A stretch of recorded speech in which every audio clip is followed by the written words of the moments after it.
kill myself. I think it's important someone understand why, so I'm making this video before I blow my head off. The first time I remember it happening I was 9. Johnny Weller and I were playing in his backyard. The sun was setting over his back fence, warm oranges and reds shining through the bone-white slats like a creamsicle against pearly white teeth. Johnny was the cowboy and I was the dirty redskin, stealing his horse. We ran around the swing set, him laughing and me whooping and threatening to scalp him. When he tripped, I ran to where he laid in the dirt, scooping up a handful of air, pointing my finger at his nose and proclaimed, "I got your gun now." Bang!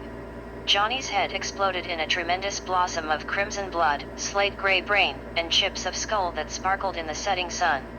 My hand fell to my side, and I stared, open-mouthed, unable to understand what just happened. Someone was screaming. At first I thought it must be Johnny's mother, until she tore open the back door and I realized I was the one screaming. Johnny's mother crumpled against her son's headless body, adding her broken sobs to my horrified cries. Johnny's funeral was the next week, closed casket. I forgot the sparkling light shimmering across the cloud of Johnny's blood. I forgot Johnny's mother ragdolling my little body, begging me to tell her what happened to her son.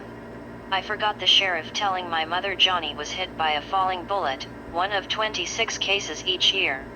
I forgot my father's quiet talks with my mother about how they never found the round that spattered Johnny's smile across the grass. I adjusted. I coped. I forgot. I didn't forget the next time it happened. I never played cowboys and Indians again.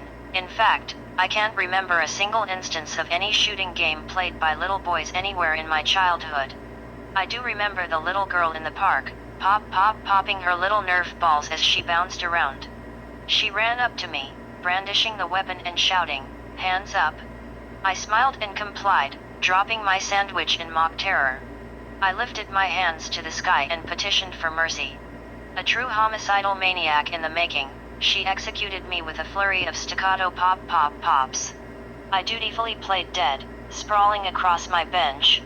She giggled and proclaimed, "Your turn. Shoot me." A sudden sensation of intense discomfort slithered up my spine. I thought of flowers, glittering crimson roses, wet with morning dew. She eyed me impatiently, apparently convinced she might have to nerf me once more to provoke a response. I lifted my finger weakly, pointed at her and whispered, "Bang." This time I wasn't the one screaming. Her mother cradled her baby's dismembered limbs, frantically clutching an arm, then a leg.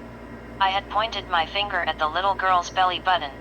The moment the word left my lips, she ruptured like a water balloon filled with punch and soaking bits of crimson-colored fruit.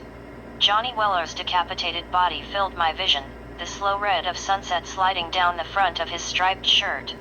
I ran. I can't do this anymore.